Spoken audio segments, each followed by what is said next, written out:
Jessica's laugh echoes through the restaurant as she tells another story about her disastrous date last week. But I'm only half listening. My fingers are tracing the condensation on my water glass.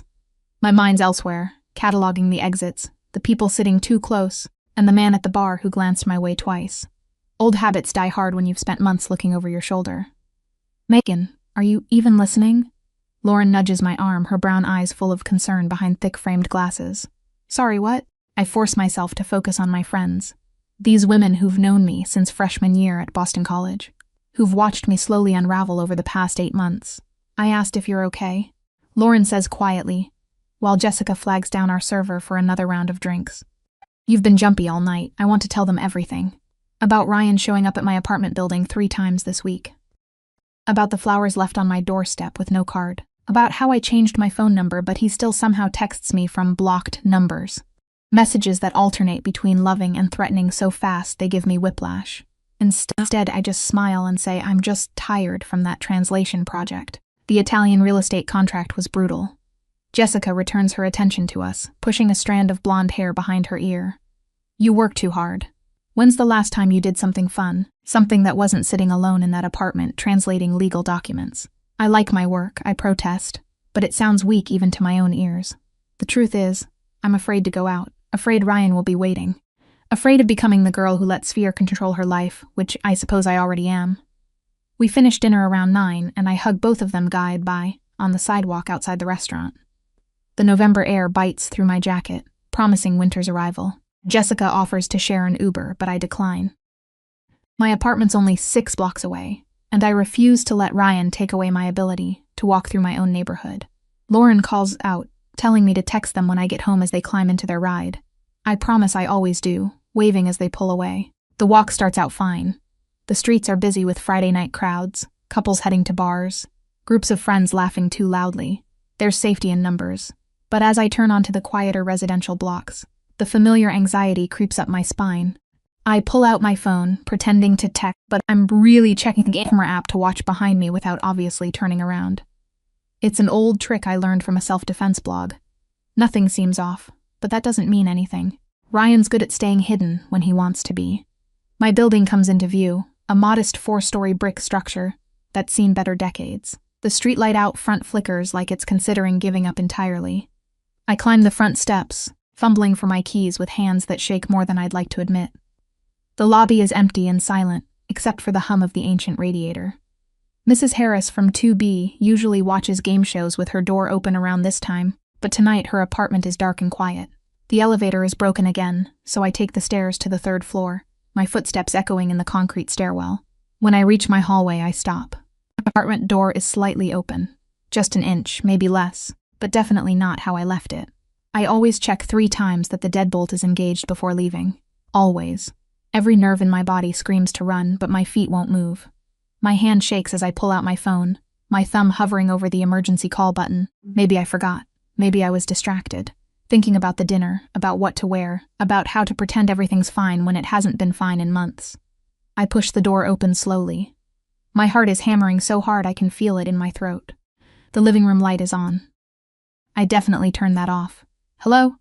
My voice comes out smaller than intended, barely above a whisper. That's when I see him. Ryan stands in my living room like he belongs there, like he has any right to be in my space.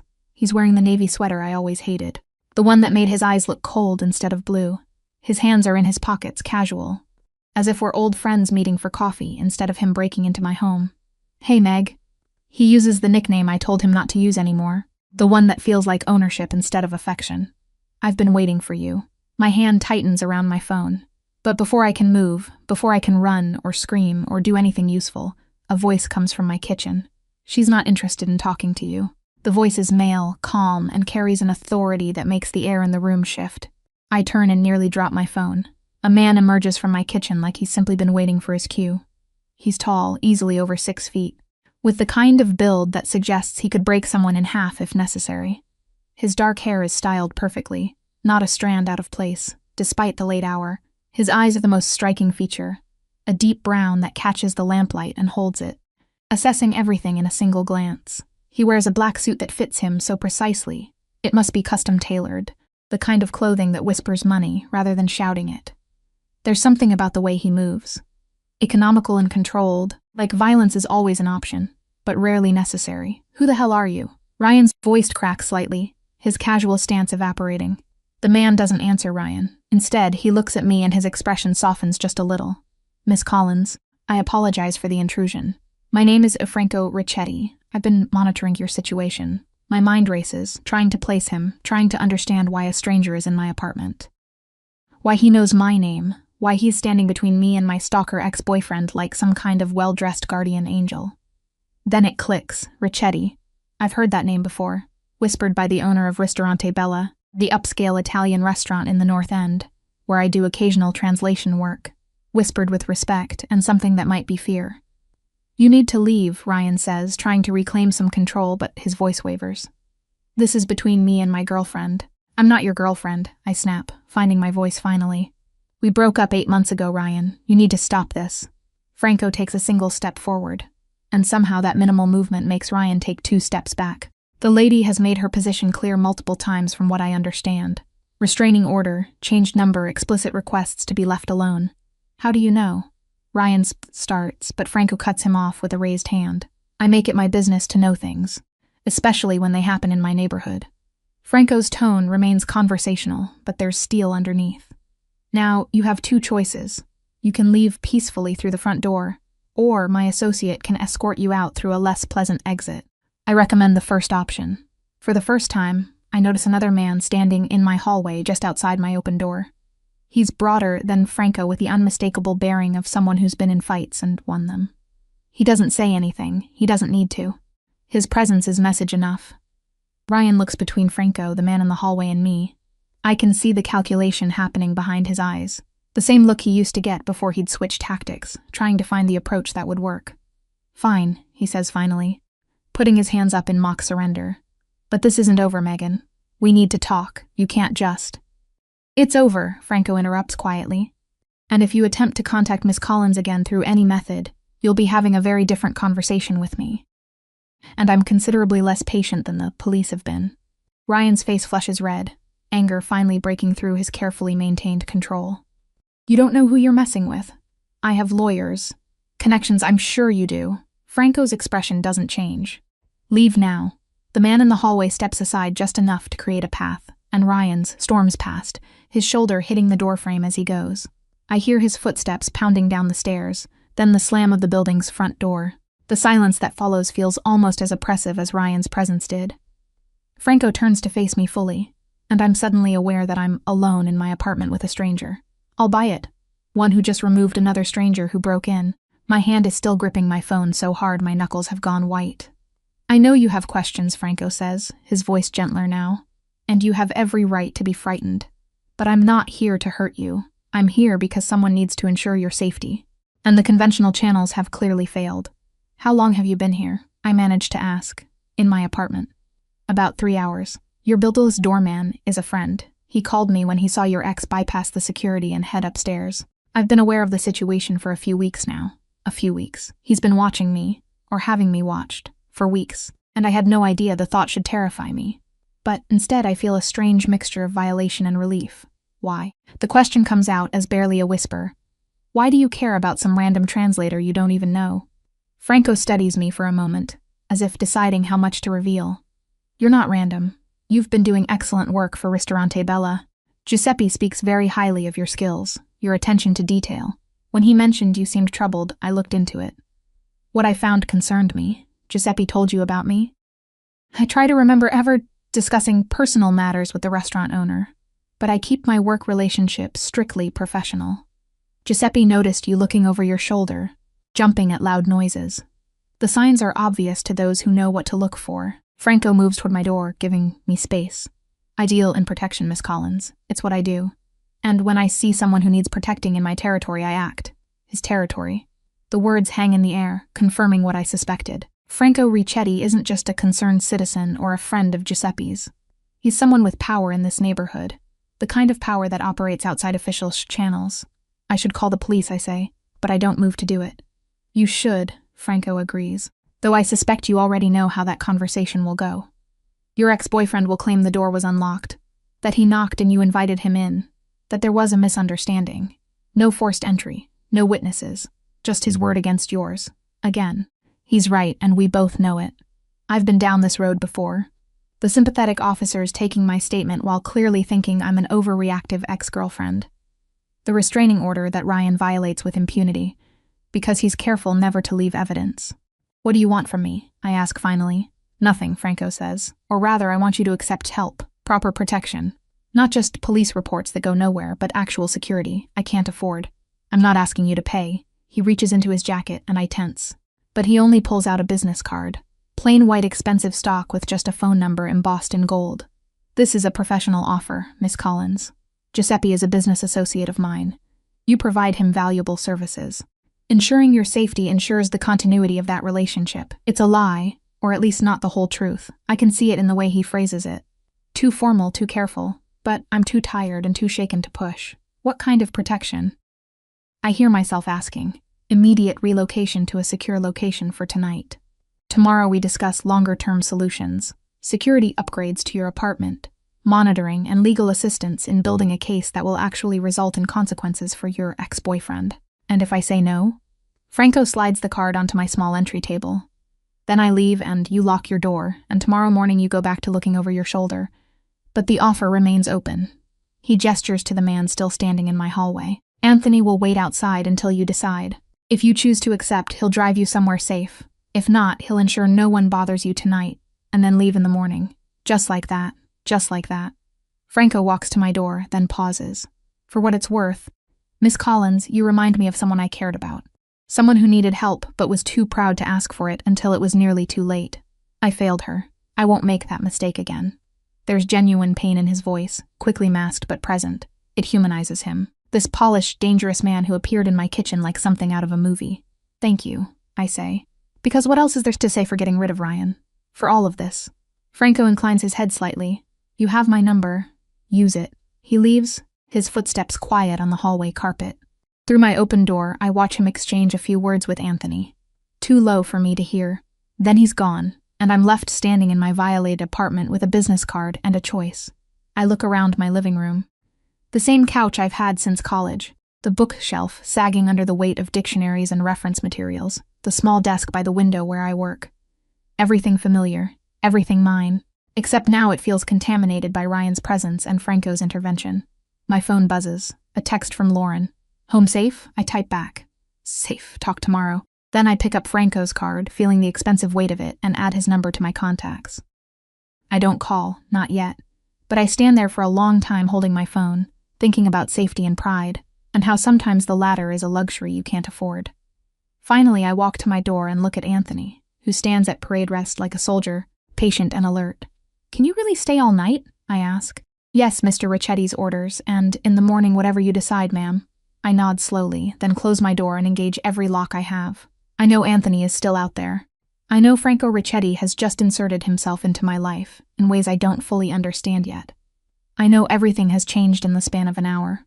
But I also know that for the first time in months, I might actually sleep through the night without jerking awake at every sound, convinced Ryan is coming back. I text Franco's number. Thank you. We should talk tomorrow. The response comes almost immediately. My office, 10 a.m. Anthony will drive you. Sleep well, Miss Collins. I set my phone down and sink onto my couch. The adrenaline is finally leaving my system and exhaustion is flooding in to replace it. Tomorrow I'll figure out what I've just agreed to, what Franco Ricchetti actually wants. Whether I've traded one dangerous situation for another. But tonight, I'm just grateful to be alone in my apartment. With a stranger standing guard in my hallway, and my ex-boyfriend finally gone. Morning arrives with pale sunlight filtering through my bedroom curtains, and for 3 beautiful seconds, I forget everything. Then reality crashes back. Ryan in my apartment. Franco Ricchetti materializing from my kitchen. Anthony standing guard outside my door all night. I grab my phone from the nightstand. 8:30. Franco's office at 10. I have 90 minutes to shower, dress, and convince myself this isn't the worst decision I've ever made. The apartment feels different in daylight. Less threatening but more surreal. I peek through the peephole and find the hallway empty. Anthony must have left already, or maybe he's waiting downstairs. I unlock the door and find a note taped at eye level. Coffee and breakfast on your doorstep. Car will arrive at 9:45. True to his word, there's a thermal bag containing a still hot latte and a croissant from the French bakery 2 blocks over. The expensive one I only go to on special occasions. I bring it inside, lock the door again, and eat standing at my kitchen counter, too wired to sit. My phone buzzes. It's Sarah, my older sister, calling from Boston. Hey, I answer, trying to sound normal. You sound weird. What's wrong? Sarah has a sixth sense for my moods, honed over 30 years of sisterhood. Nothing's wrong exactly, just a weird night. Define weird. I consider lying, but Sarah will find out eventually. She always does. Ryan broke into my apartment. He what? Her voice jumps an octave. Megan, did you call the police? Are you okay? Do you need me to drive down there? I'm fine, he's gone, and I had help. What kind of help? I explain about Franco, keeping the details vague, emphasizing the connection to my translation work, and downplaying the obvious criminal undertones. Sarah listens without interrupting, which means she's either too shocked to speak or formulating a very long lecture. Let me get this straight, she says finally. A mob boss you've never met was waiting in your apartment and scared off Ryan. I don't know if he's actually. Megan, come on, Rich Hetty. That's not exactly a name you find in the phone book under legitimate businessmen. He was very professional, I say defensively, which sounds ridiculous even to my ears. Sarah sighs. I'm not saying I'm not grateful someone got Ryan out of there. But this man, Franco, he's going to want something in return. That's how these things work. He said he just wants to help. Right, and I'm sure he's got a nice bridge to sell you too. But her voice softens. Just be careful, okay? Call me after this meeting. And Megan, if anything feels wrong, anything at all, you get out of there. I promise. We hang up and I shower quickly, washing away the lingering unease from last night. I dress in black pants and a cream blouse, professional, but not trying too hard. My reflection in the mirror looks tired. Dark circles under my green eyes that concealer can only partially hide. The buzzer sounds at exactly 9:45. I grab my purse and head downstairs where a black sedan waits at the curb. Anthony stands beside it wearing the same dark suit, or possibly an identical one. Good morning, Miss Collins, he says, opening the rear door.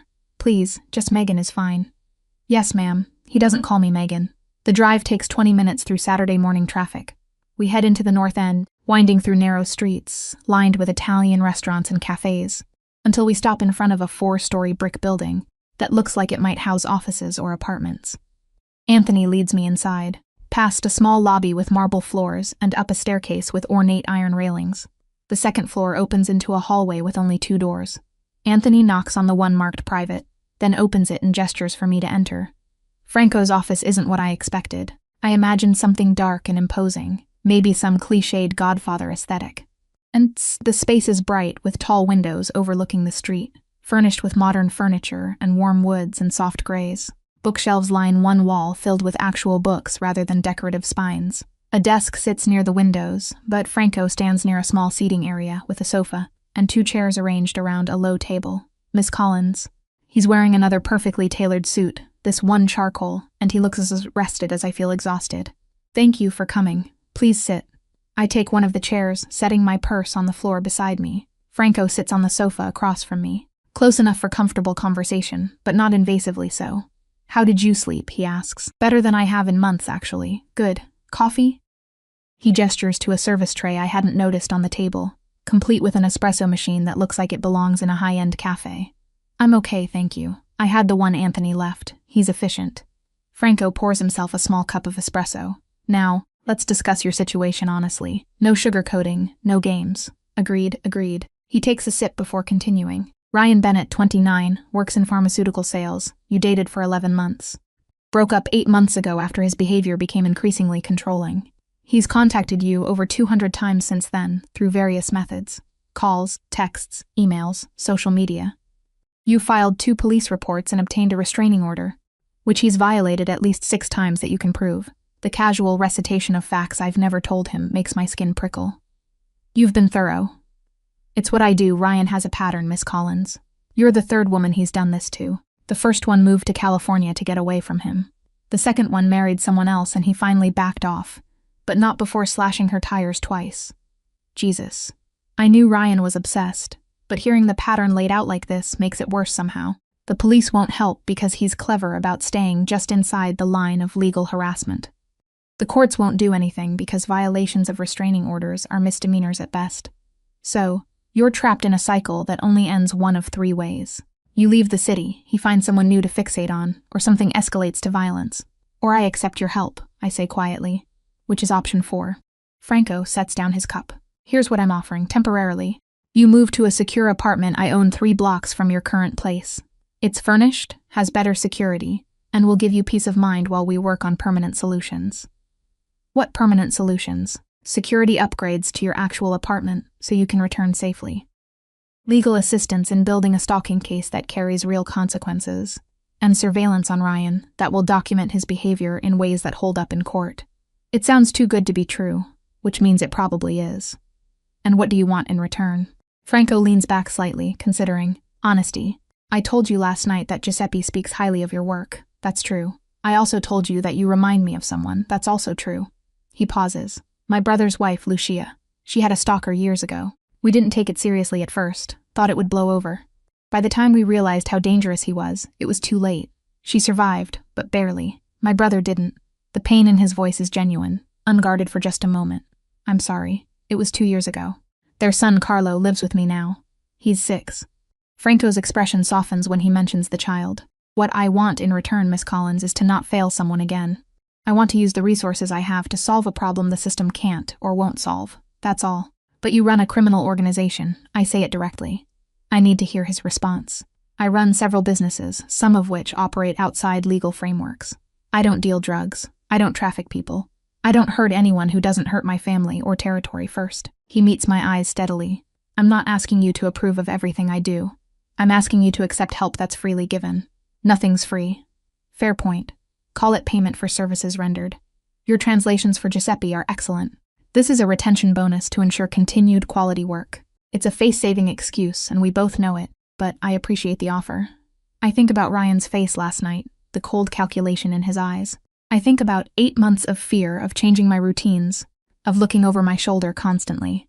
I think about Sarah's warning and Franco's admission about his brother. This temporary apartment, I say finally. How temporary?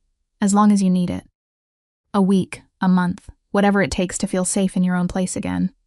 And I can leave whenever I want? Just walk away? You're not a prisoner, Miss Collins. You're someone accepting assistance. There's a difference.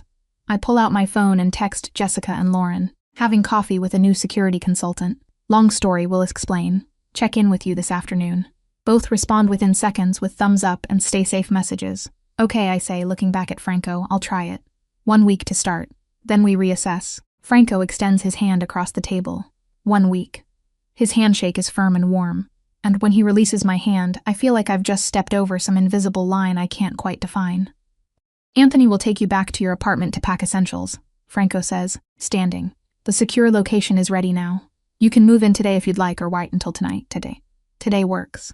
The thought of spending another night in my apartment, even with new locks, makes my stomach clench. Franco walks me to the door, then pauses. One more thing. I had your locks changed this morning while you were sleeping. Anthony has the new keys. You had people in my apartment while I was asleep? The violation hits me belatedly. I had a locksmith install police-grade deadbolts on your door. Your windows were also reinforced. I understand it feels invasive, but Ryan proved last night that your previous security was inadequate. He's right, but that doesn't make it feel less like an overreach. Still, new locks are better than old ones Ryan somehow bypassed. Thank you, I manage. You're welcome. And Miss Collins, this arrangement only works if you communicate. If something bothers you, tell me. If you need something, ask. If you want to leave, say so. Understood? Understood. Anthony drives me back to my apartment, waiting patiently while I pack a suitcase with clothes, toiletries, my laptop, and work materials. The new locks are impressive, solid and gleaming. The windows have some kind of film on them now, barely visible but definitely different. I text Sarah, packing some things, staying in a safer place for a bit. Call you tonight with details. Her response is immediate. You better. Love you. Be smart. The secure apartment is exactly 3 blocks away, as Franco promised, in a building that looks nearly identical to mine from the outside. Inside, it's a different story. The hallway is well lit and clearly maintained, with cameras in corners and a security panel by the elevator. Anthony uses a key card to access the 3rd floor, then unlocks apartment 3B. This is yours for now, he says, handing me the card and keys. My number's programmed in the phone by the door. Any problems? Any time you call. The apartment is bigger than mine with a living room, full kitchen, bedroom, and bathroom that looks recently renovated. It's furnished in the same understated style as Franco's office, comfortable but not ostentatious. A basket on the kitchen counter holds fruit, bread, and other basics. The fridge is stocked, Anthony says. If you need anything else, let me know. I'll be downstairs for a few hours. Then Mr. Ricchetti wants me to check on your building. Make sure everything's secure. After he leaves, I wander through the apartment, touching furniture, opening cabinets, trying to make it feel real. Sunlight streams through windows that face a quiet side street. There's even a small desk set up in the corner of the bedroom, perfect for work. I unpack methodically, hanging clothes in the closet, setting up my laptop, arranging toiletries in the bathroom, making this temporary space mine, at least for now. My phone rings, Lauren this time so. She says without preamble. Security consultant? It's complicated. Jessica and I want details. Lunch tomorrow?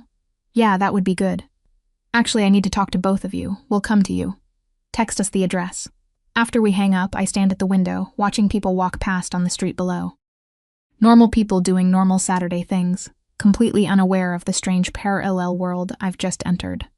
Franco Ricchetti has inserted himself into my life with smooth efficiency, providing solutions before I even fully understood the problems.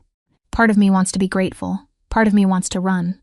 But the biggest part, the part that's been terrified for 8 months, the part that barely slept for fear of Ryan showing up again, that part just feels relieved. I pull out my phone and text Franco, settled in. Thank you for everything. His response comes quickly. You're welcome. Rest. We'll talk Monday about next steps. I sink onto the sofa, exhaustion finally catching up with me. In the space of 12 hours, my entire situation has transformed. I have a powerful protector, a secure place to stay, and the first real hope I've felt since Ryan refused to accept our breakup. But I also have questions about Franco's true motives, about what he expects long-term, about whether I've solved one problem by creating another. For now, though, I'm too tired to analyze.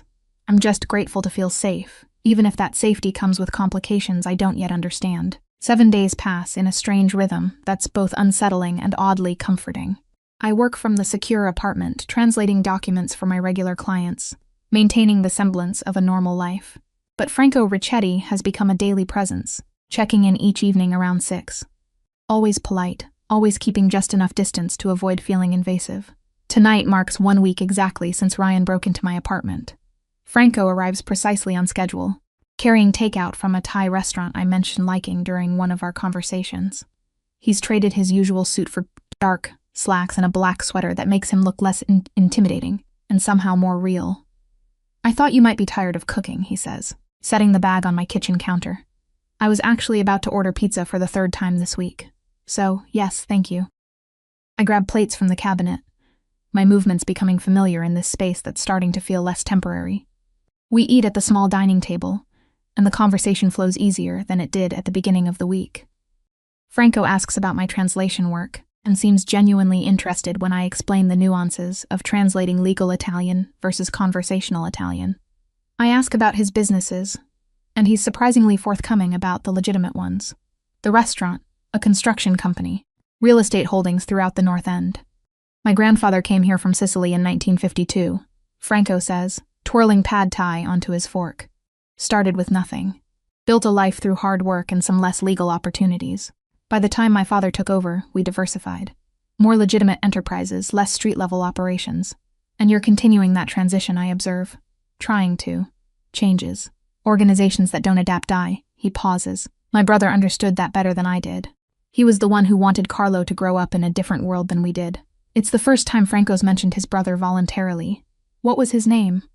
Matteo. He was 3 years younger.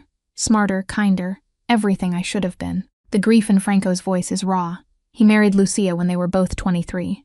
She was studying art history at Boston University. Art history. Like me, the parallel isn't lost on either of us. How did it happen? I ask quietly. The stalking situation you mentioned. Franco sets down his fork, staring at nothing for a moment.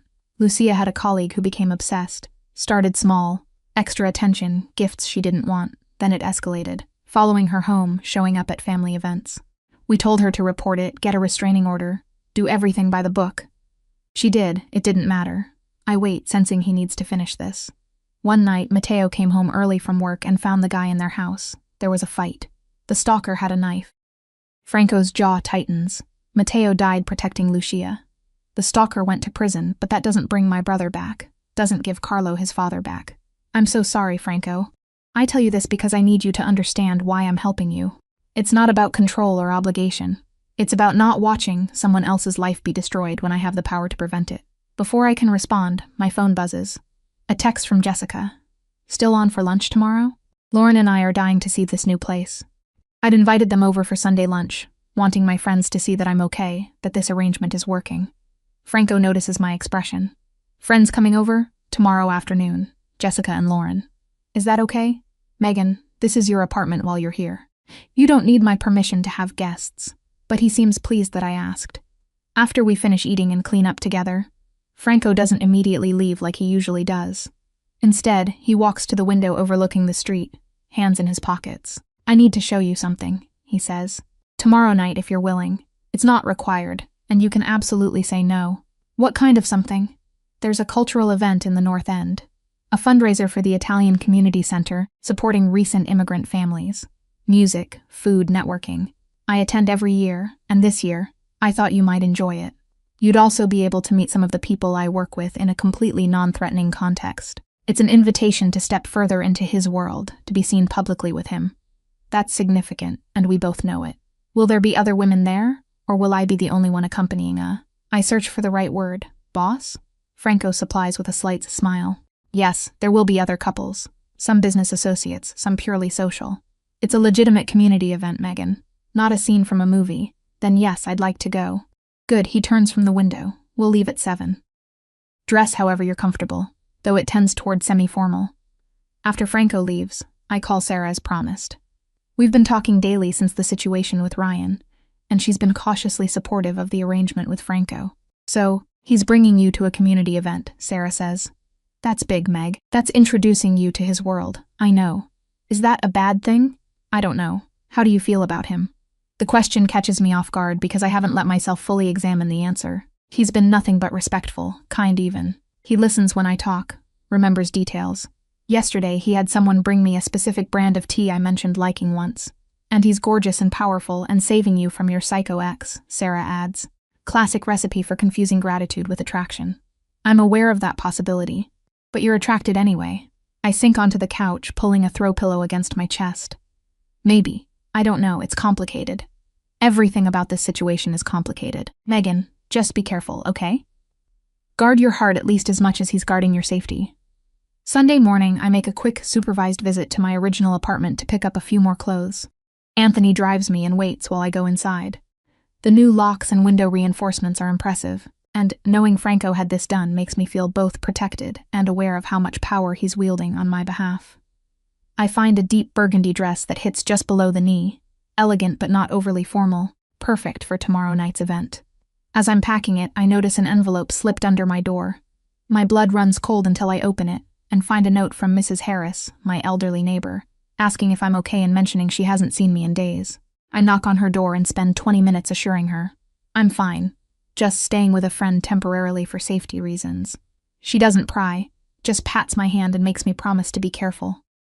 The normality of the interaction, the reminder that my regular life still exists outside this strange bubble, grounds me. Jessica and Lauren arrive at the secure apartment at noon, bearing wine and skeptical expressions. Okay, spill. Jessica demands the moment they're inside. Security consultant, my ass. What's really going on? I tell them everything. Ryan breaking in, Franco appearing like some kind of guardian angel crime boss. The arrangement, the growing complexity of my feelings. They listen without interrupting, which with these two means they're genuinely concerned. So, you're basically under the protection of the actual mafia, Lauren summarizes when I finish. Under the protection of someone who runs organizations that sometimes operate outside legal frameworks, I correct. Potato, po-ta-too. Jessica pours us all wine. The real question is, are you safe? And I don't just mean from Ryan. I think so. Franco's been completely professional. He's never pushed, never made me uncomfortable. But you're falling for him, Lauren observes, reading me like she always has. I don't know. Maybe. Probably. It's hard to separate gratitude from attraction when someone literally saved you from your stalker, ex-boyfriend. We spend the afternoon talking, laughing, slowly easing the tension I've been carrying. When they leave around 4, promising to check in daily, I feel more anchored. These women have known me since I was 18, messy and optimistic and convinced I'd conquer the world. They remind me of who I am outside of the situation. Monday morning, Franco texts asking if I'd like to visit my original apartment again, this time to do a walkthrough of the completed security upgrades. We meet there at 10 and I'm impressed by the thoroughness. New locks, reinforced windows, a security camera covering the hallway entrance, and a panic button installed by the door. This must have cost a fortune, I say, running my fingers over the smooth metal of the deadbolt. Consider it an investment in a valuable translator's continued availability, Franco replies. But there's a warmth in his eyes that has nothing to do with business. When can I move back? Whenever you feel ready. There's no rush, but the space is secure now if you want to return. I look around my small apartment at the bookshelf and the worn couch and the desk by the window. Mine, but now marked by Ryan's intrusion and Franco's protection. Not yet. Maybe another week at the secure location. Is that okay? Take all the time you need. That evening, we walk through the North End. Franco points out landmarks, telling stories about the neighborhood's history. We stop at a small cafe where the owner greets Franco like family and insists on making us espresso himself. The old man's eyes twinkle when he looks at me, clearly jumping to conclusions about my presence with Franco. We end up on a bench in a small park, watching children play while their parents chat in Italian. The autumn air is crisp, but not cold yet, and for a moment everything feels almost normal. Tomorrow night, Franco says the fundraiser. I should probably mention that people will make assumptions about us, about what you are to me, and what am I to you. The question comes out braver than I feel. Franco turns to look at me directly.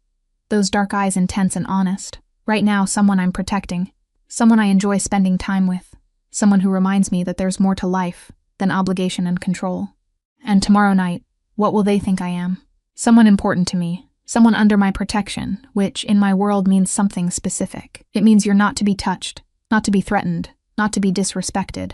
Like family, he agrees. Or something that could become more than that if we both wanted it to. The admission hangs between us, honest and terrifying and thrilling all at once. I don't know what I want yet, I tell him truthfully. Everything's happened so fast. A week ago, I was just trying to survive Ryan. Now I'm considering attending a North End social event with a man who runs a criminal organization. I appreciate the honesty. Franco stands, offering me his hand. No pressure, Megan. We move at whatever pace you need. Tomorrow is just an event. Nothing more, unless you want it to be. I take his hand, letting him pull me to my feet. His grip is warm and steady, and he doesn't immediately let go. Tomorrow at 7, I confirm. I'll pick you up at 7. As we walk back through the neighborhood, past restaurants filling with dinner crowds and shops closing for the night, I realize how much has changed. A week ago, I was terrified, isolated, alone. Now I have protection, yes, but also something else. A connection, a possibility, the dangerous beginning of feelings I'm not sure I should have. Franco walks me to the door of the secure apartment building, ever the gentleman. Before I go inside, he catches my hand gently. Thank you, he says simply. For what? For trusting me, for giving this a chance, for not running when you probably should have. His thumb brushes across my knuckles, a gesture so tender it makes my breath catch. Sleep well, Megan. I watch him walk away, disappearing around the corner toward wherever he parks his car. Then I head upstairs, unlock the apartment, and stand in the middle of the living room, my heart beating faster than it should. Tomorrow, I'll meet his world. Tomorrow, I'll take another step into something I don't fully understand. But tonight, alone in this secure space he's provided, I let myself acknowledge what I've been avoiding. I'm not just grateful to Franco Ricchetti. I'm drawn to him in ways that have nothing to do with protection and everything to do with the careful way he handles my fears, the intelligence in his conversation, and the glimpses of pain and humanity beneath his controlled exterior. It's too soon, it's too complicated, it's probably a terrible idea, but that doesn't make it any less true. The burgundy dress fits perfectly, hugging my waist before flowing to just below my knees. I've curled my hair into soft waves, and applied makeup more carefully than I have in months. When I look in the mirror, I barely recognize myself.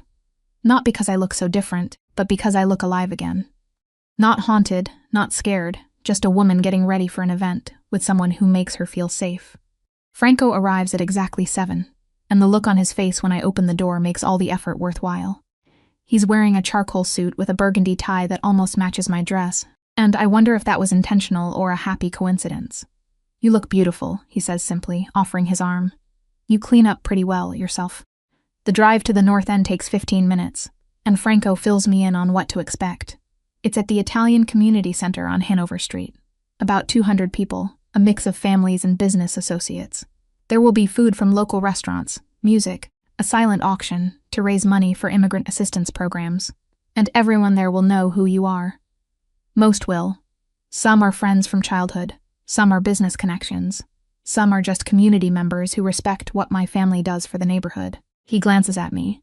You'll be safe, Megan. I promise. The community center is a beautiful old building, with arched windows and ornate stonework.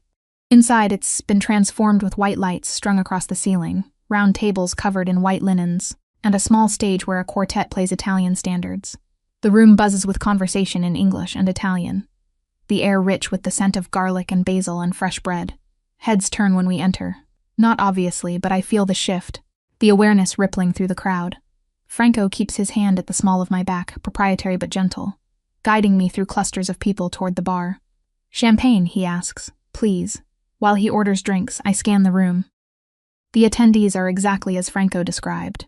Families with children, older couples who look like they've known each other for decades, younger professionals networking.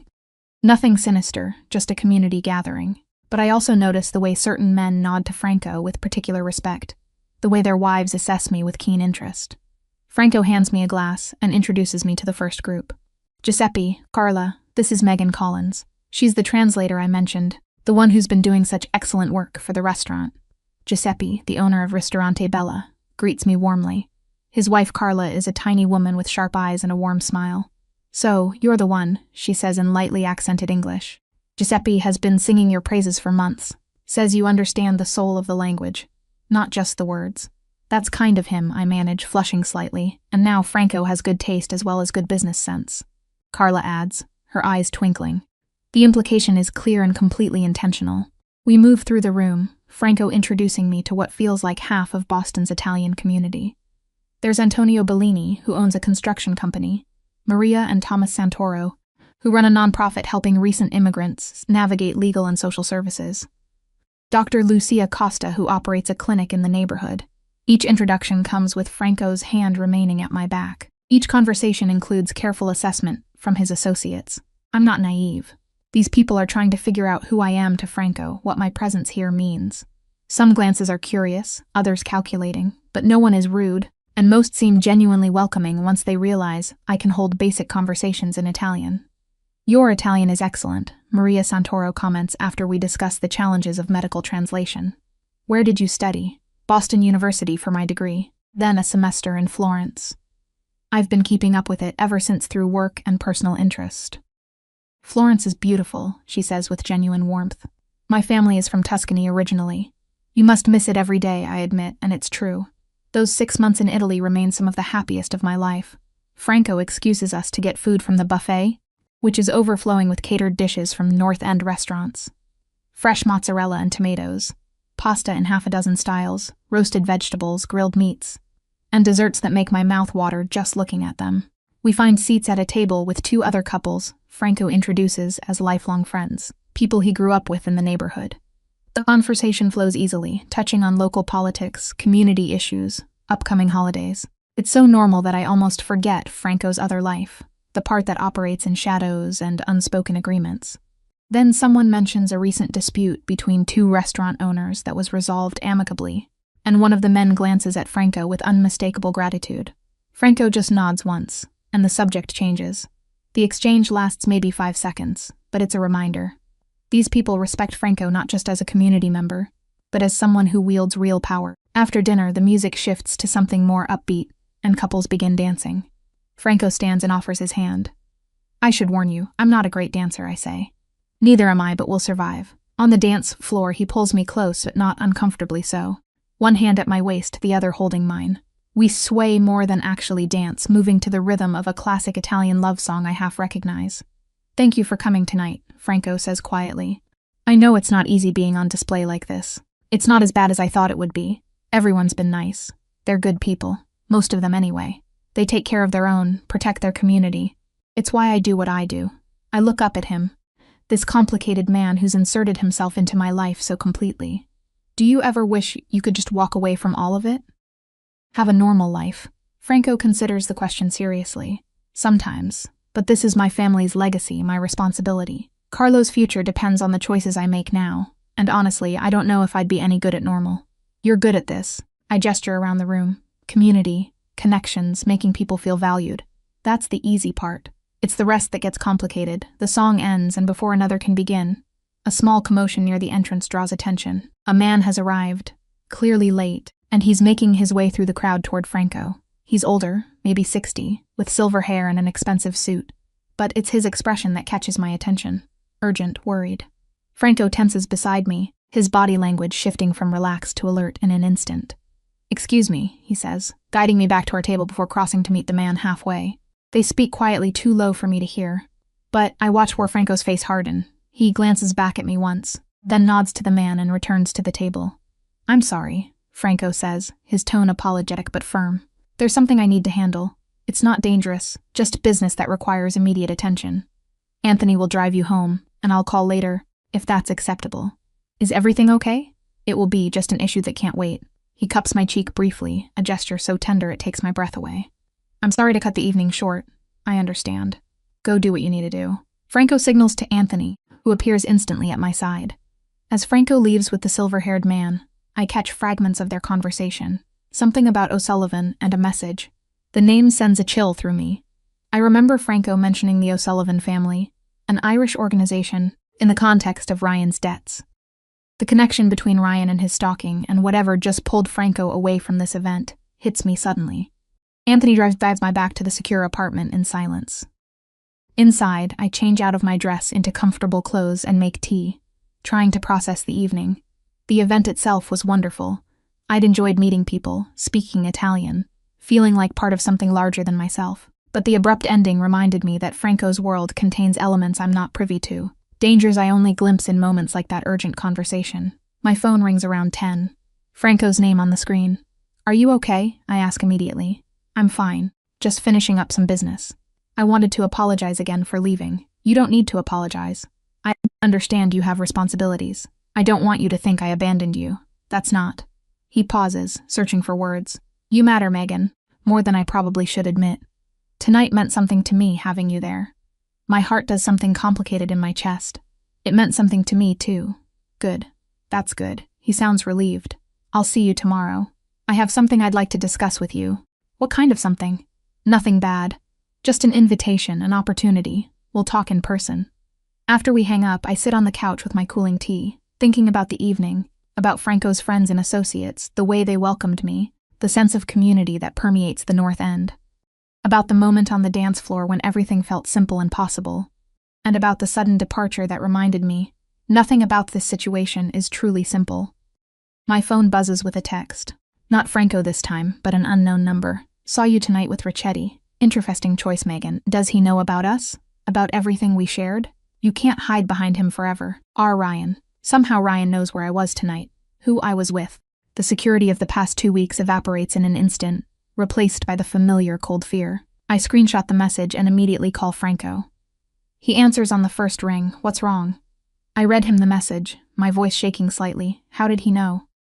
How could he possibly know where I was? Franco's voice turns to ice. "Forward me that screenshot right now." I do, hearing him curse softly in Italian when it comes through. "Stay in the apartment.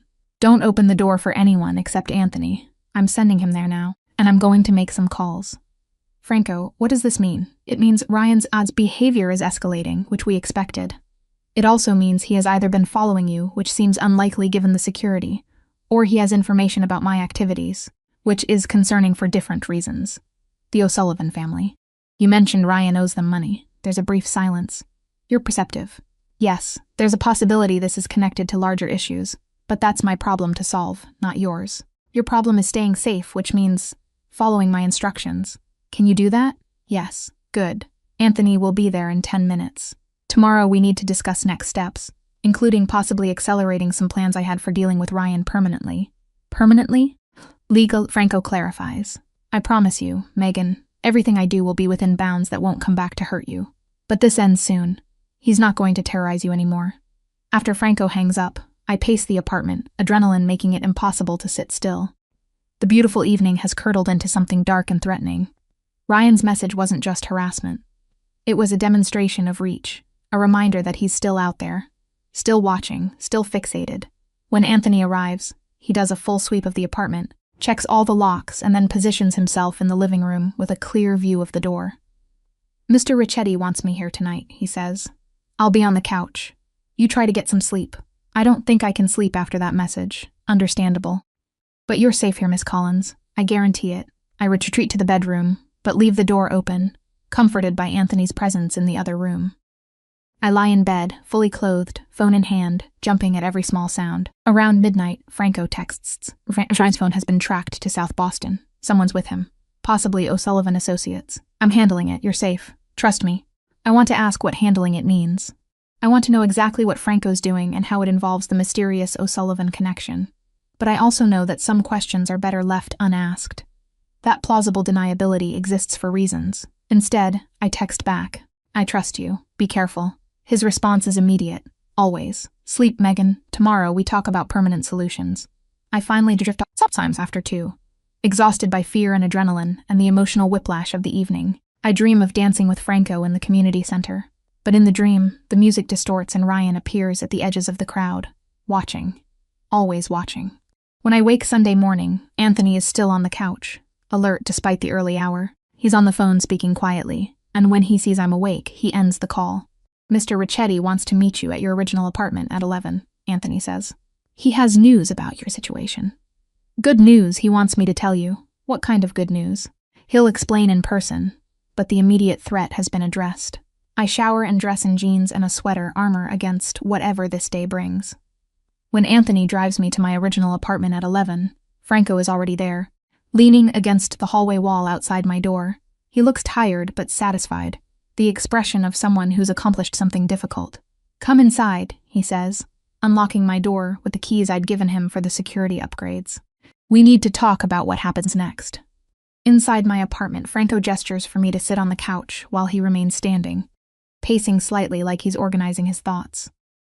Ryan Bennett is currently functioned police in connection with stalking, harassment, and making threats. Franco begins without preamble.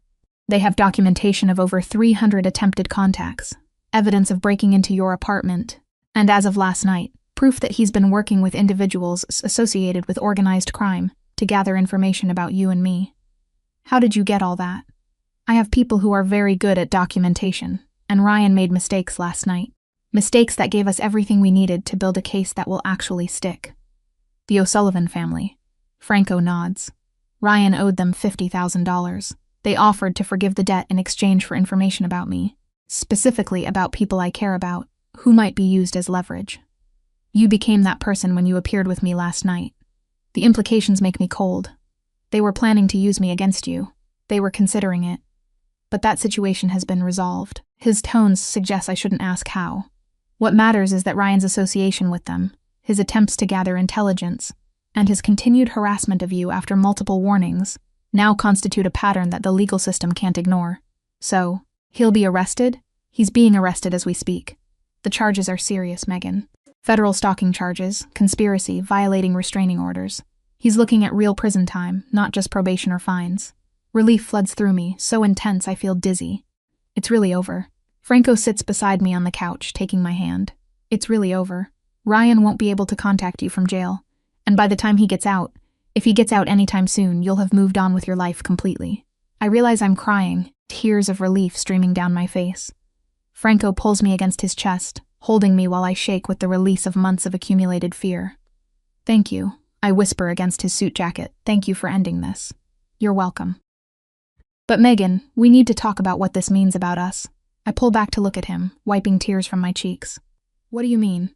Last night, before Ryan's message, I was going to ask if you'd consider extending our arrangement. Not just the security, but getting to know each other properly. Dating, if you want to use conventional terms. My heart races for entirely different reasons now. You want to date me? I want to spend time with you without the excuse of protection. I want to take you to dinner, to cultural events, to simple walks through the city. I want to see if this thing between us, this connection I feel, is real or just circumstantial. And if it's real, Franco's smile is genuine, slightly uncertain, a rare vulnerability. Then we figure out what that means together. No pressure, no obligations, just two people seeing where things might go. I think about the past 2 weeks, the fear, yes, but also the moments of connection. The conversations that ran late into the evening, the sense of being seen and valued in ways I'd forgotten were possible. I'd like that, I say. But Franco, I need honesty about your world, about the risks, about what being with you really means. You have it. Complete honesty. Even when the truth is complicated. He squeezes my hand. I can't promise you a simple life, Megan, but I can promise you'll always be safe, always be respected, and always have the choice to walk away if it becomes too much. Then yes, let's try this. Let's see what we are outside of crisis and protection. Franco leans in slowly, giving me time to pull away, and kisses me. It's gentle and searching, a question and an answer all at once. When we break apart, we're both smiling. So what happens now, I ask. Now you decide. Do you want to move back here, or stay at the secure apartment while we date like normal people? Do you want to keep translating for Giuseppe, or would you like to take on additional work with my legitimate businesses? Do you want to meet Carlo, or is that too fast? The future spreads out before me, full of possibility instead of fear. For the first time in months, I can breathe freely. Let's start slow, I say. Dinner this week. Just the two of us, then we'll figure out the rest. Dinner sounds perfect. 3 weeks into this strange, new reality, and I wake to the sound of Franco's voice, drifting through the apartment. He's on the phone in the kitchen, speaking rapid Italian, that I'm beginning to understand more naturally. Something about debts, territories, negotiations. The words wash over me as I stretch beneath sheets that smell faintly of his cologne, a scent I've grown dangerously accustomed to. When I emerge, he's already dressed in one of those impeccable charcoal suits, but his expression carries a weight I haven't seen before. He ends the call the moment he sees me. Coffee he offers, already pouring. What happened? I ask, accepting the mug. The ceramic warms my palms.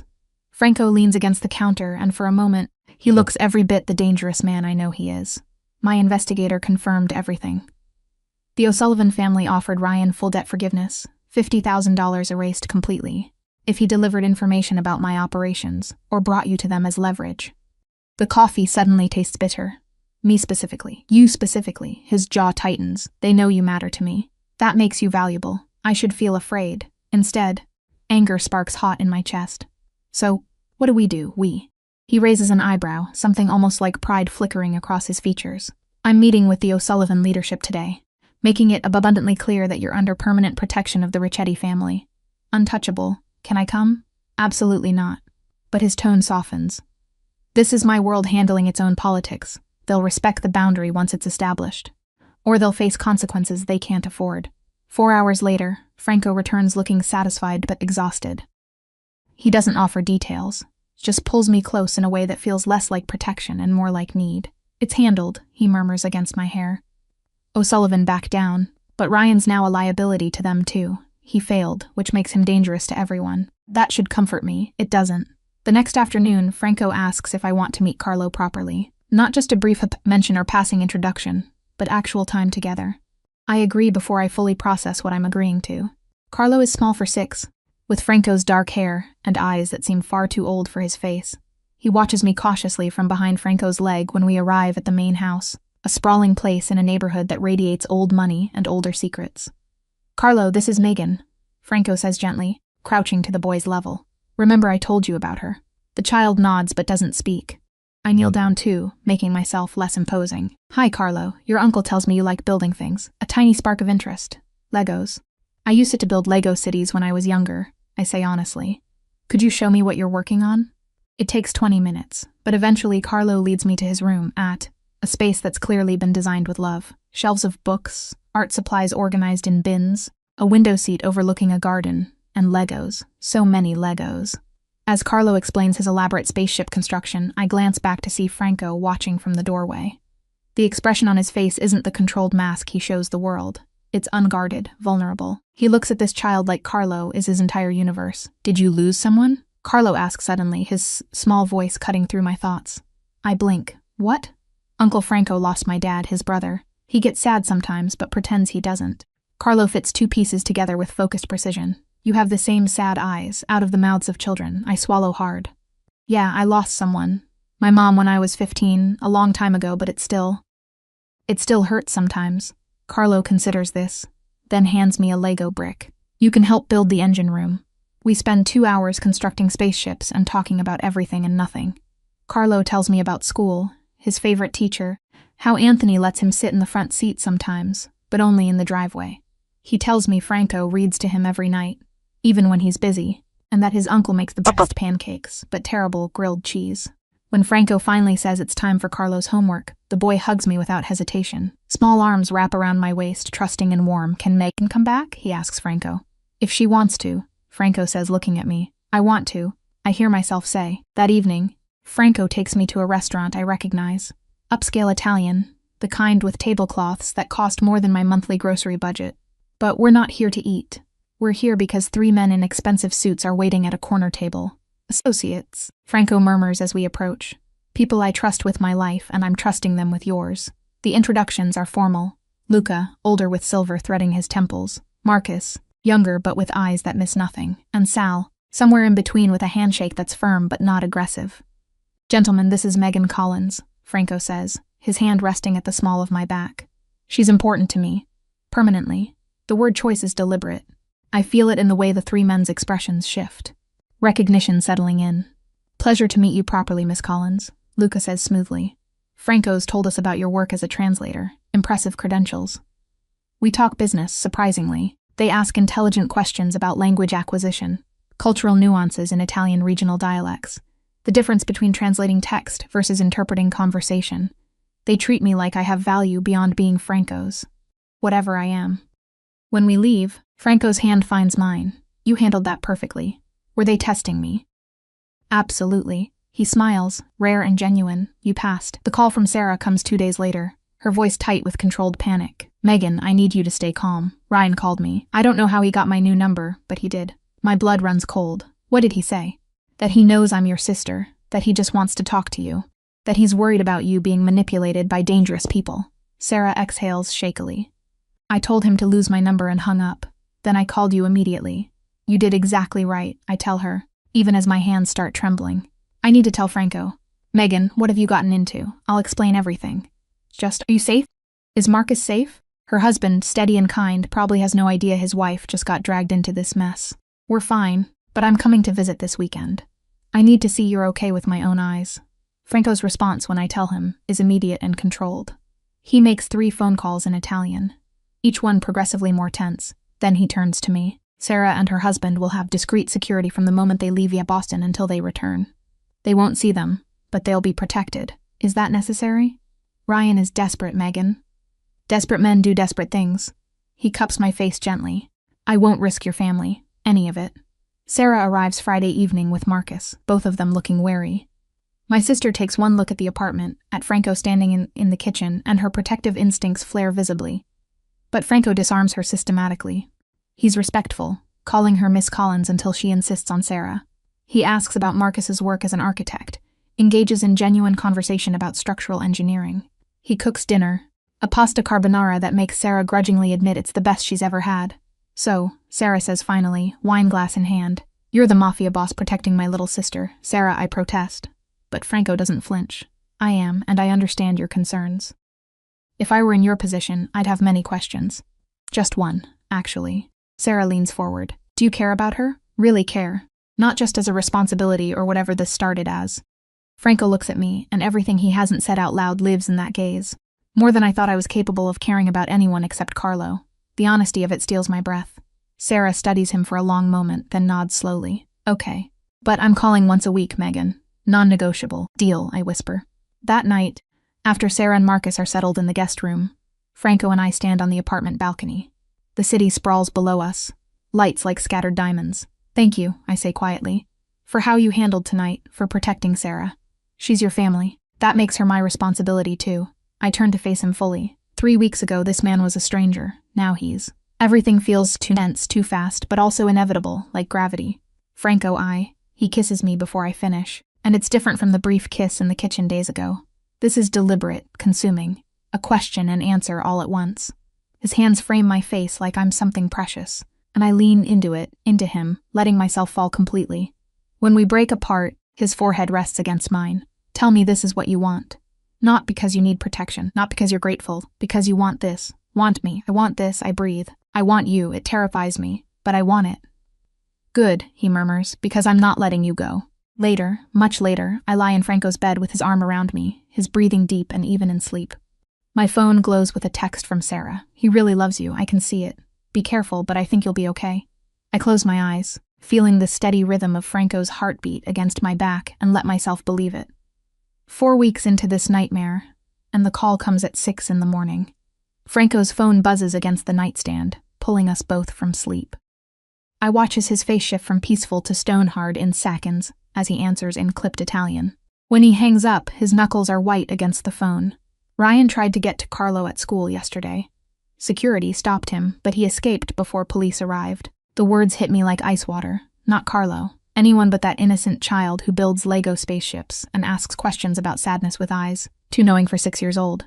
Where is he now, I ask. Already moving to get dressed. Home. Safe. But we're going into full lockdown until this ends. Franco's voice carries an edge I haven't heard before. Not anger, but something colder. More dangerous. Everyone under protection stays in secured locations, no exceptions. Within hours, Carlo arrives at the apartment with Anthony and 2 other guards I don't recognize. The boy's face is pale and confused, clutching a backpack decorated with cartoon characters that seem obscenely cheerful given the circumstances. When he sees me, he runs over and wraps his arms around my waist without hesitation. Megan, why can't I go to school? He asks, his voice small. I kneel down, meeting his eyes. Just for a little while, buddy.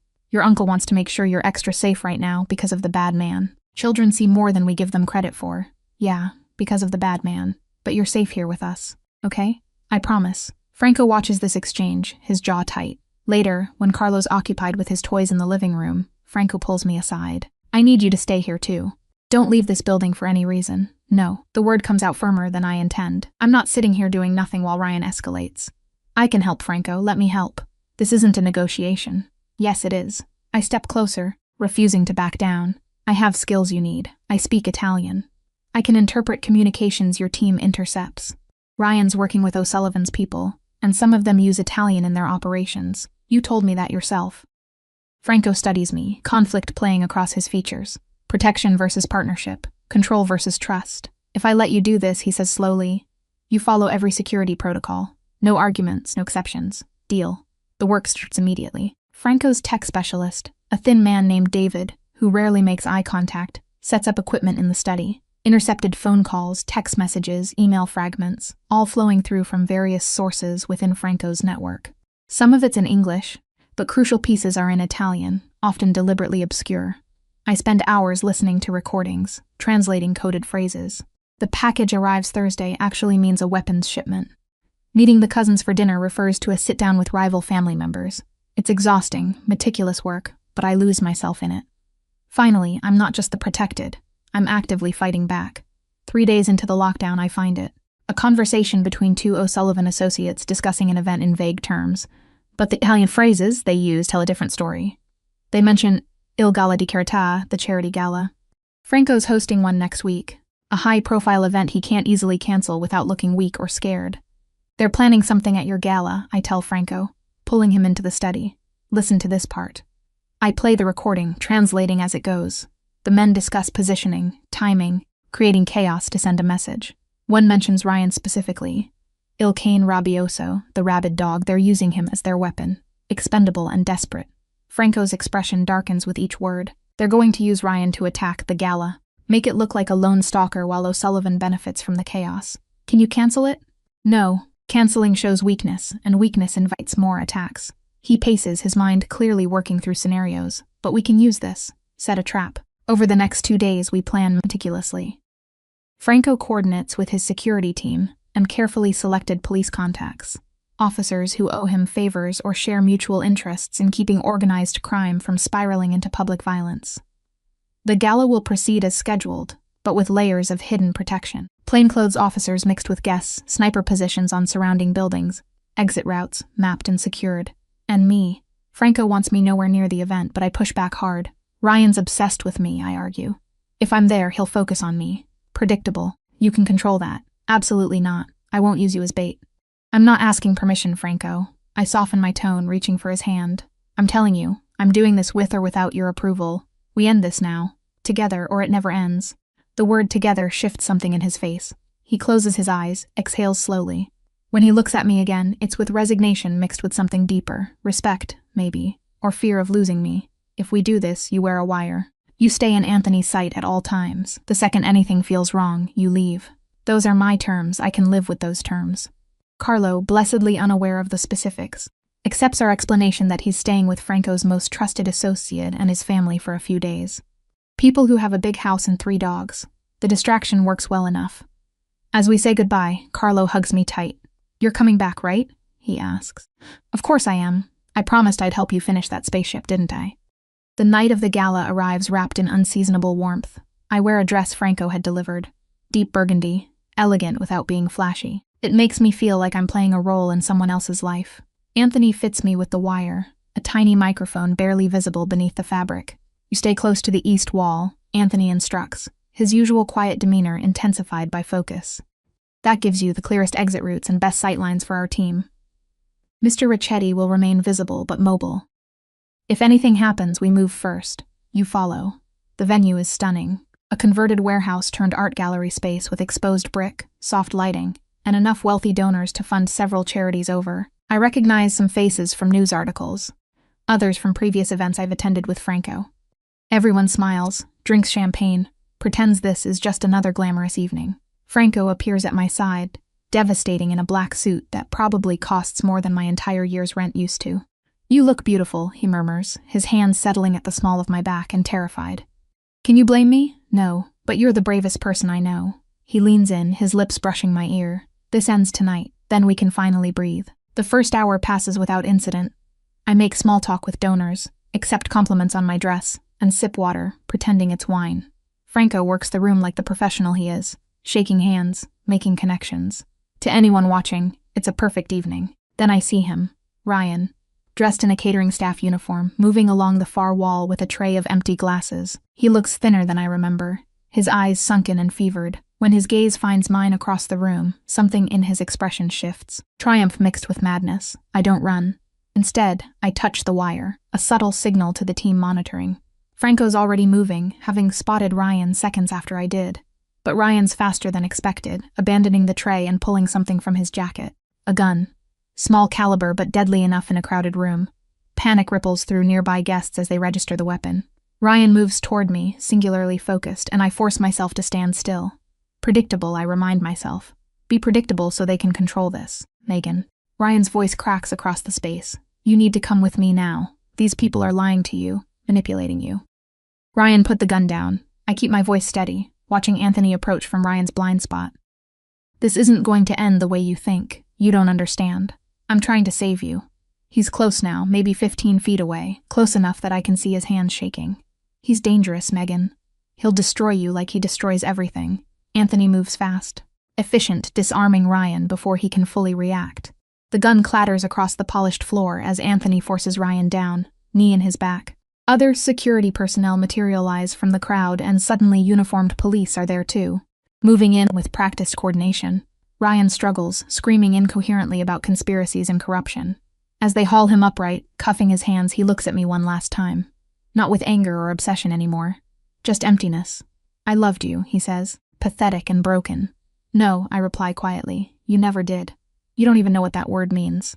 The police take him away. An officer I recognize from Franco's contacts, Detective Martinez, approaches us afterward. "We've got him on multiple charges," she says, her voice professional but warm.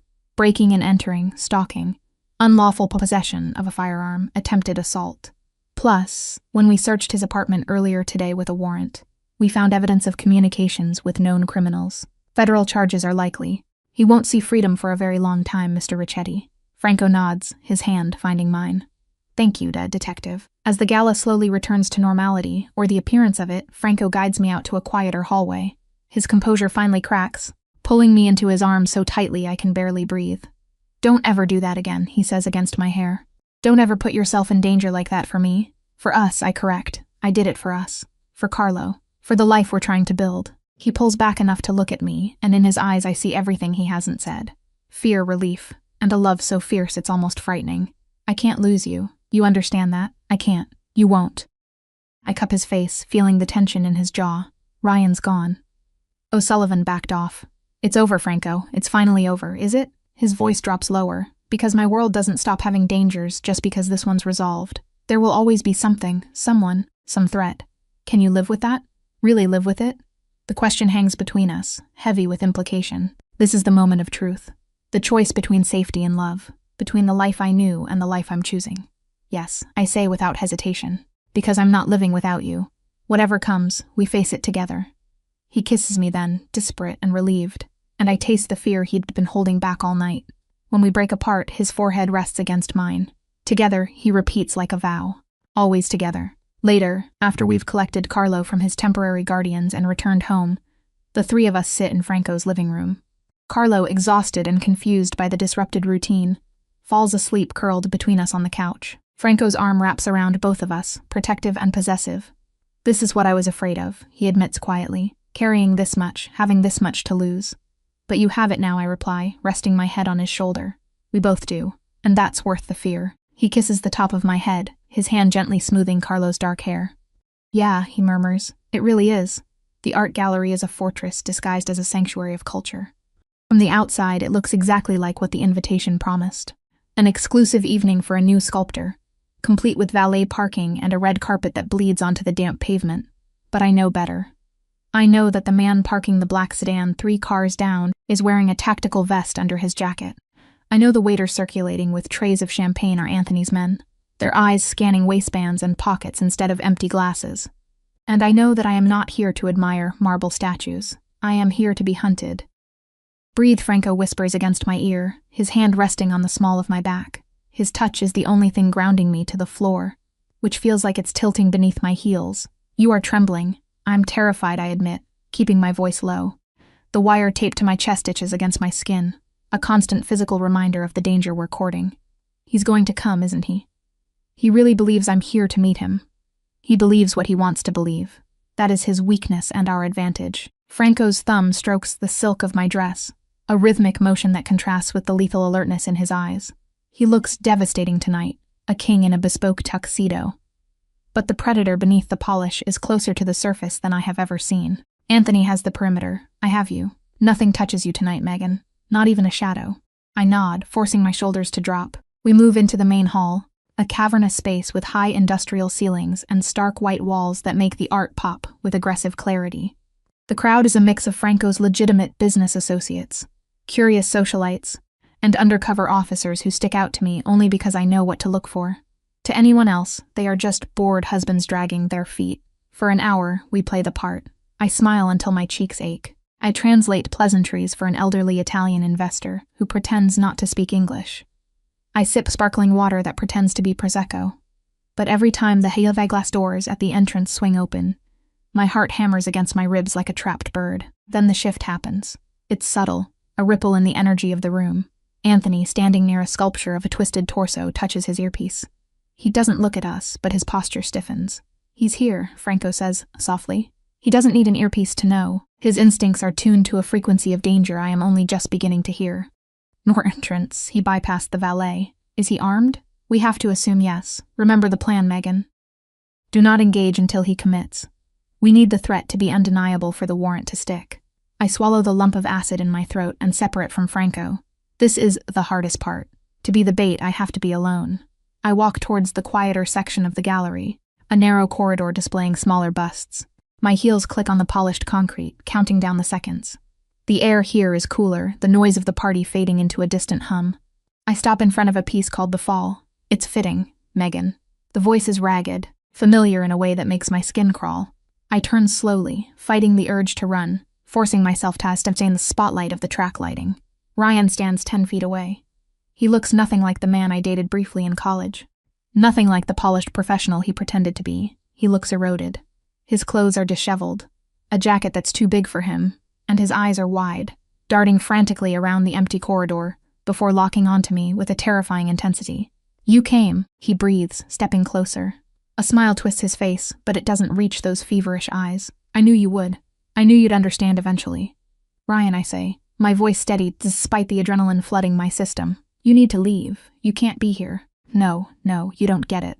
He shakes his head, a violent motion. I'm here to save you. That man, Ricchetti. He's poisoning you, Megan. He's a criminal. A monster. I've seen the files. I know what he is. He's the man protecting me from you, I counter, stepping back as he advances.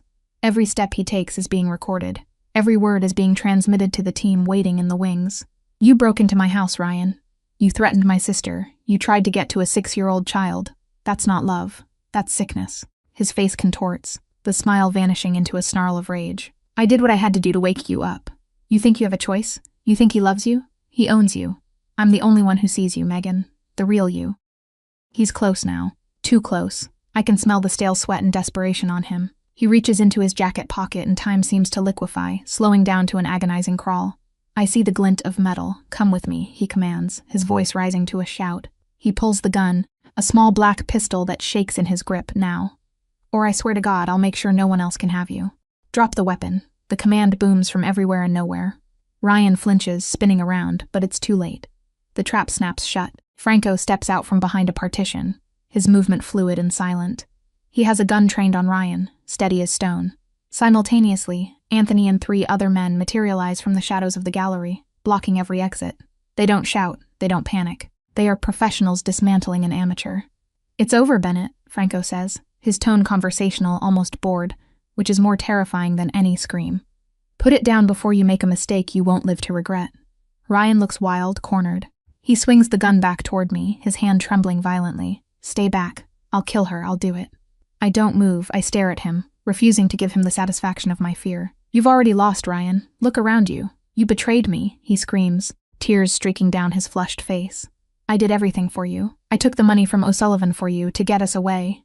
You sold me to my enemies," I say, the realization making me cold. "That's not saving me. That's trading me. Drop the gun." Franco takes a step forward. The threat in his voice is absolute.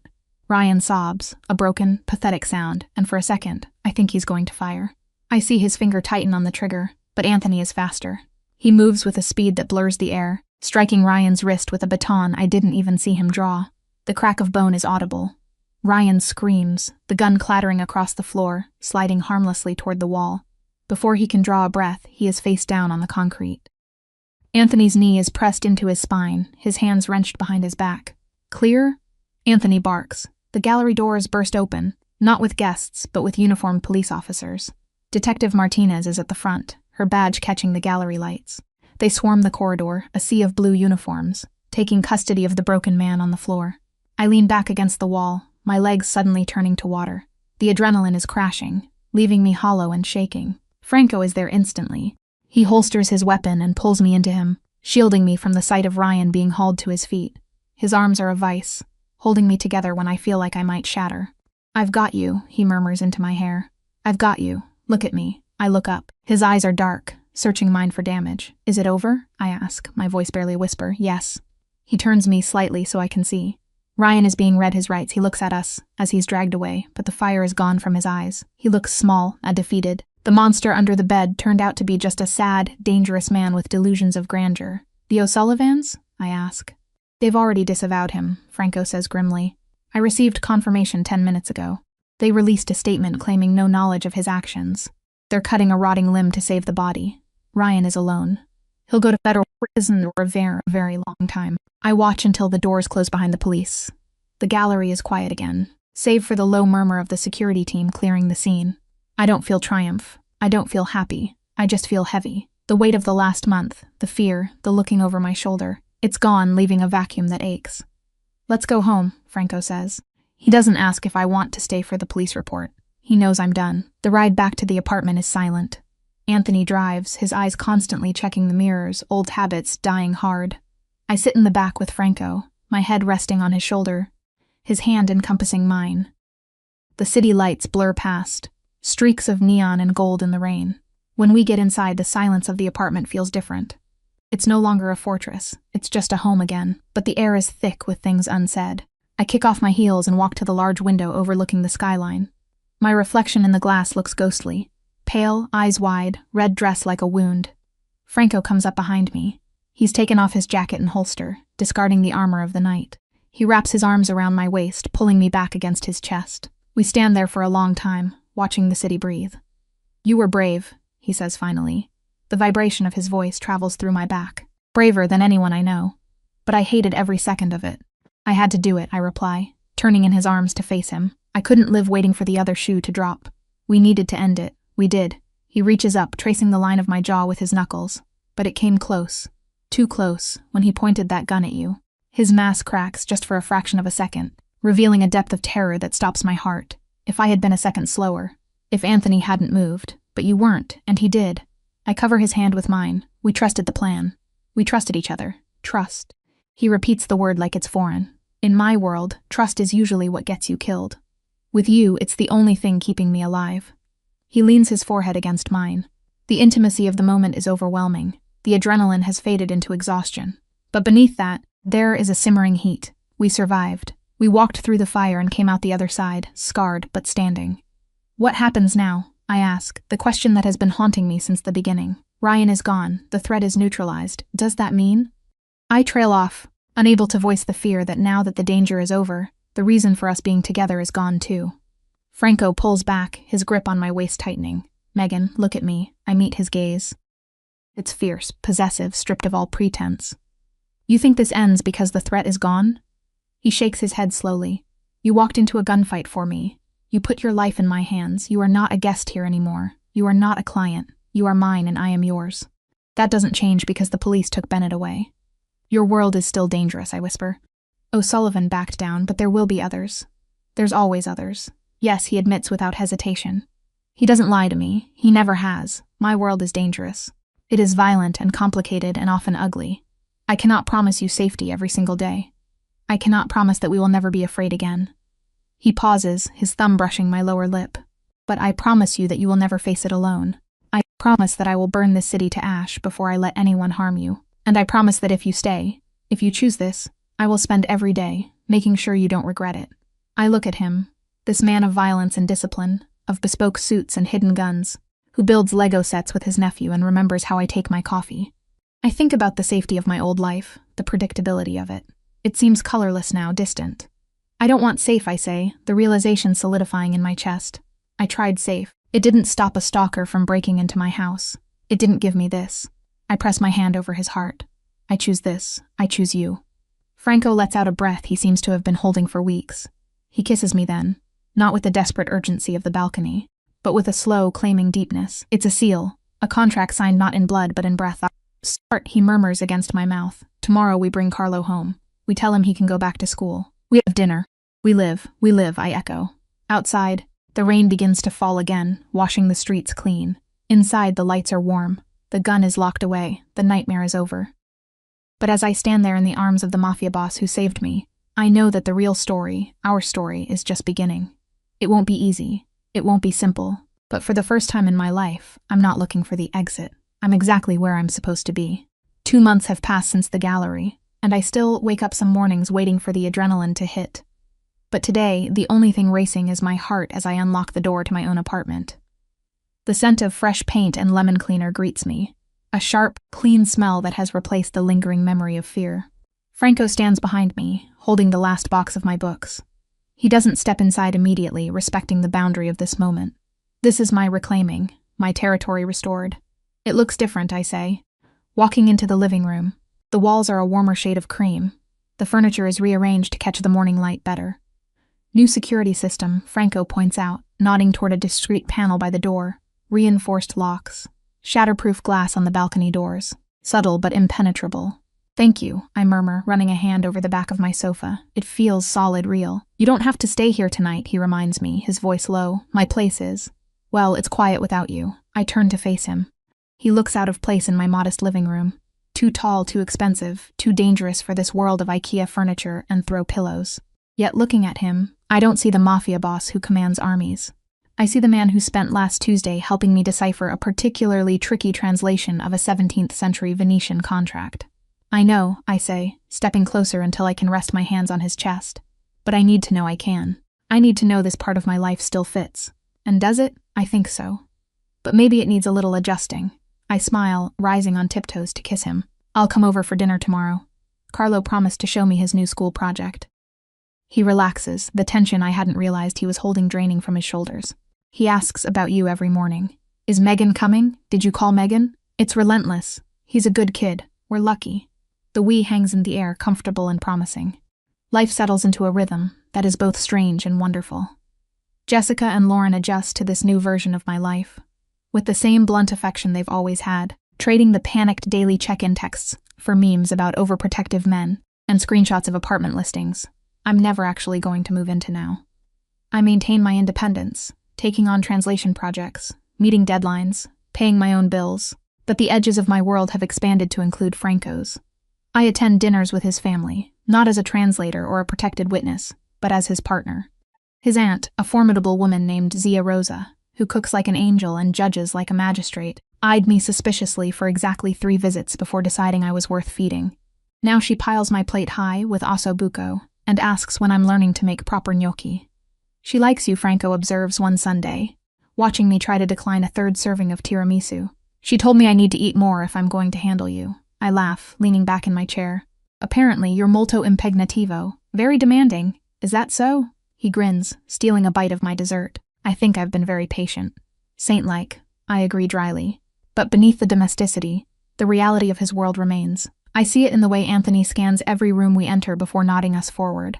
I hear it in the late-night phone calls Franco takes in his study, his voice dropping to that cold, authoritative tone that still sends a shiver down my spine.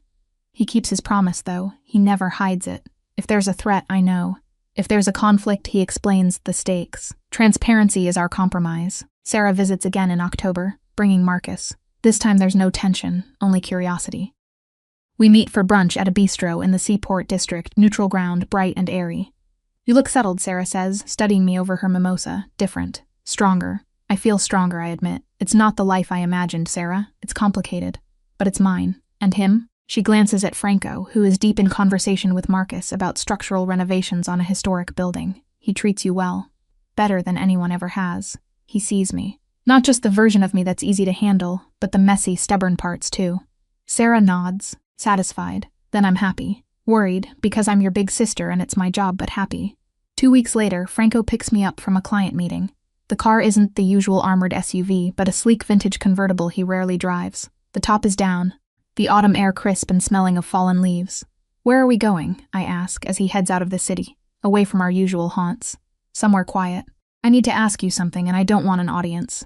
My heart skips a beat, but I nod. We drive north, the skyline fading into the rearview mirror, replaced by the winding roads of the coast. He stops at a cliffside overlook, the ocean turning gray and wild below us. Franco cuts the engine, but doesn't get out. He turns in his seat, watching me with an intensity that makes the air in the car feel heavy. 2 months ago, I thought I had to let you go to keep you safe. He begins, his voice steady but raw. I thought that once the threat was gone, you'd want your old life back. A safe life, a normal life. Franco, let me finish. He takes my hand, his thumb tracing the veins of my wrist. I was wrong. You didn't just survive this world, Megan. You faced it. You looked at the ugliest parts of my life, and you didn't run. You stayed. He reaches into his pocket, not for a ring box. That would be too conventional for us, too simple. But for a small velvet pouch. He tips the contents into his hand. It's a key. Heavy, old-fashioned iron, intricate and dark. This is the key to the villa in Tuscany, my grandfather's house. It's the one place on earth where I don't have to be the boss. Where I'm just Franco. He presses the key into my palm, closing my fingers over it. I want to go there with you. Not for a vacation, for a beginning. I stare at the key, feeling its cold weight warming against my skin. It's not a proposal of marriage, not yet. But it's something deeper. It's an invitation to the sanctuary of his soul. Are you asking me to move to Italy? I ask, breathless. I'm asking you to build a future with me, wherever that is. Boston, Tuscany, anywhere. But I want you to know that my home isn't a place anymore. It's you. Tears prick my eyes, hot and sudden. I'm not going anywhere, Franco. I told you. I choose this. I choose you. Then keep the key, he whispers. Open the door. I lean across the console, kissing him with everything I have. Gratitude, love, hope. It tastes salt air and promise. The final scene of our story isn't a grand explosion or a dramatic rescue. It's a Tuesday night, 3 weeks later. We are at Franco's house. The kitchen is warm, smelling of garlic and roasting tomatoes. I'm chopping basil at the island, a glass of wine near my hand. Franco is at the stove, stirring sauce with the concentration of a bomb disposal expert. Carlo sits at the table, legs swinging, reading a book about sharks aloud to us, stumbling over the big words like cartilaginous. Is that a real word? He asks, looking up. It is, I answer, tossing a handful of basil into the pot. It means made of cartilage, like your nose and ears. Gross, Carlo giggles. Franco looks over his shoulder, spoon suspended in midair. He catches my eye and a silent communication passes between us. Acknowledgement, contentment. The phone on the counter buzzes. An encrypted message from Anthony about a shipment delay. Franco glances at it, his expression sight tightening for a fraction of a second. The world outside is still dangerous. The wolves are still circling. But then he looks back at me on the stove. A pot of sauce. He puts the phone face down. He turns off the burner. Dinner is ready, he announces. We sit down together, the three of us. The wind howls. I get forged in Bariel by choice. Outside, the wind howls against the glass, cold and biting. There is enough, and for the first time in a long time, when I look at the future, I see these face. I see home.